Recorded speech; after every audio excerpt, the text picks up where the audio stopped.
The old CEO, Robert Vance, was not a man given to sentiment. His office, a sterile expanse of glass and steel overlooking the city, was a testament to his ruthless efficiency. But that afternoon, something felt different.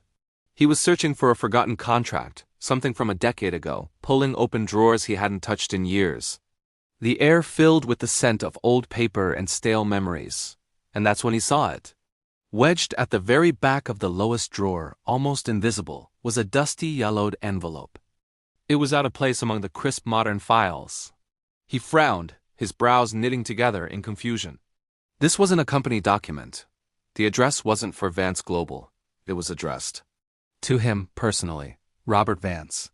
He pulled it out, his fingers brushing away a thick layer of dust. The handwriting was faint, shaky. It felt strangely familiar, yet he couldn't place it. There was a gentleness to the loops and curves, a humility that seemed alien in his world of bold signatures and aggressive memos. Who would have left a personal letter for him here, in this fortress of ambition? And when, as he held the envelope up to the afternoon light slanting through the window, he noticed a faint smudge on the corner, just by the seal. It looked like a tear had fallen there, blurring the ink ever so slightly, as if the writer had hesitated before sealing their thoughts away. A strange, unfamiliar tightness gripped his chest. A premonition, perhaps. He didn't know it yet, but this single, forgotten piece of paper was about to derail him. It was about to stop him from making the biggest mistake of his life, a mistake that would have destroyed not just his company, but the very soul of what he had built. He sank into his leather chair, the springs groaning under his weight. His hands, usually so steady when signing multi-million-dollar deals, trembled slightly. He was about to open a message from the past, a message written by a man he had all but forgotten. A man who, it turned out, had never stopped remembering him. The man's name was Arthur Pendleton. He had been the company's janitor for over 30 years. Robert remembered him vaguely, a quiet, stooped figure who blended into the background, always with a kind smile and a nod. Arthur had retired about 5 years ago, and Robert had barely given it a second thought. A generic farewell card, a standard retirement gift. That was the extent of their interaction. Why would Arthur write to him? He carefully tore the envelope open. The paper inside was just as yellowed. The letter began, "Dear Mr. Vance, if you are reading this, it means I am probably gone, and you found my little time capsule." Forgive an old man for his sentimentality. Robert leaned forward, his focus sharpening. The letter continued, "I have watched you build this company from the ground up. I was here when it was just you, a handful of employees, and a dream bigger than this entire building. I cleaned your first office. I emptied the trash cans filled with your crumpled-up ideas. Some brilliant, some not so much. I saw you work through the night, fueled by cheap coffee and pure grit. You were different then, Robert.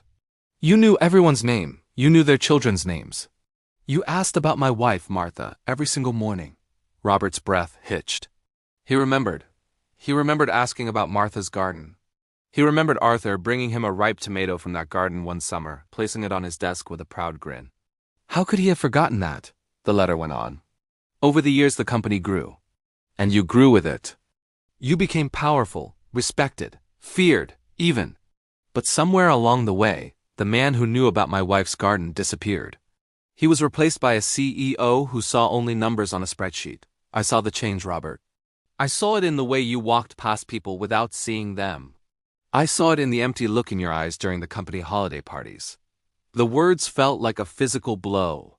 Robert looked around his vast, empty office. It wasn't just an office. It was a monument to his isolation. The contract he'd been looking for was for a merger. A hostile takeover, to be precise. He was about to absorb a smaller, family-run competitor. It was a brutal move, one that would lead to massive layoffs and destroy a legacy much like his own had once been. His board called it a masterstroke. His gut had been screaming at him for weeks, a silent, gnawing anxiety he'd been drowning in work. Arthur's letters seemed to read his mind. I heard the whispers about the Clearwater acquisition. I still have friends here, you see. They tell me things. They tell me you're planning to dismantle it, sell it for parts, and let go of hundreds of loyal employees. They say it's good for business. But I remember the man who once told me that business is about people first and foremost. That a company is a family. Is that man still in there somewhere, Robert? Robert dropped the letter onto his desk. He stood up and walked to the window. looking down at the city below. The people on the streets looked like ants, insignificant and faceless. Just like the names on the list of employees to be terminated. He had become the very thing he despised when he started out, a corporate raider who saw people as collateral damage. He thought of his own father, a factory worker laid off in his 50s by a company that was restructuring. He remembered the shame and despair in his father's eyes. That memory was the fire that had fueled his ambition, his vow to build something that lasted, something that cared. And now, he was about to inflict that same pain on hundreds of families. For what? A few more percentage points on the stock market? A bigger headline in the financial news? The letter had one final paragraph. I'm not writing this to judge you, Robert. I'm writing this because I believe in the man I saw all those years ago. The one who shared his sandwich with a new intern because she couldn't afford lunch. The one who personally helped me fix my car when it broke down in the company parking lot. That man built this company, not the CEO who is about to sign the Clearwater Papers. Don't let him destroy your legacy. It's a legacy of more than just profit. It's a legacy of people. Please, for the sake of that man, remember. Tears welled in Robert's eyes, hot and unexpected. The intern. He remembered her. Her name was Sarah. She was now one of his top executives. And the car. He remembered getting grease on his suit and not caring one bit, feeling a satisfaction far greater than any deal he had ever closed. He picked up the phone on his desk, his hand no longer trembling, but firm with a newfound resolve. He buzzed his assistant. "Helen," he said, his voice thick with emotion but clear as a bell. "Cancel my 4 o'clock meeting with the board, and get me the CEO of Clearwater on the line." No, not his assistant. Get ***. He hung up the phone and looked back at Arthur's letter. He picked it up and folded it carefully, placing it not back in the dusty drawer, but in the inside pocket of his suit jacket, right over his heart. That afternoon, Robert Vance didn't close a hostile takeover.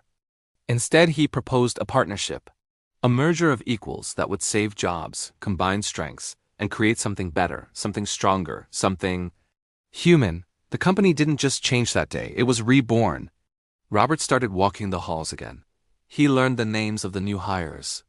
He started a foundation in Arthur's name, dedicated to supporting employees and their families in times of need. He found that the more he invested in his people, the more the company thrived. Profits soared, but more importantly, so did morale.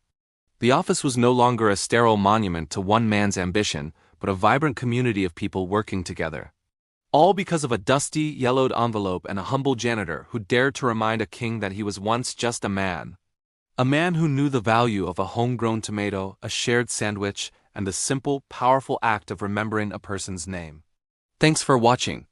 If this story touched you, please like, share, and subscribe for more content that explores the human side of success. We'll see you in the next one.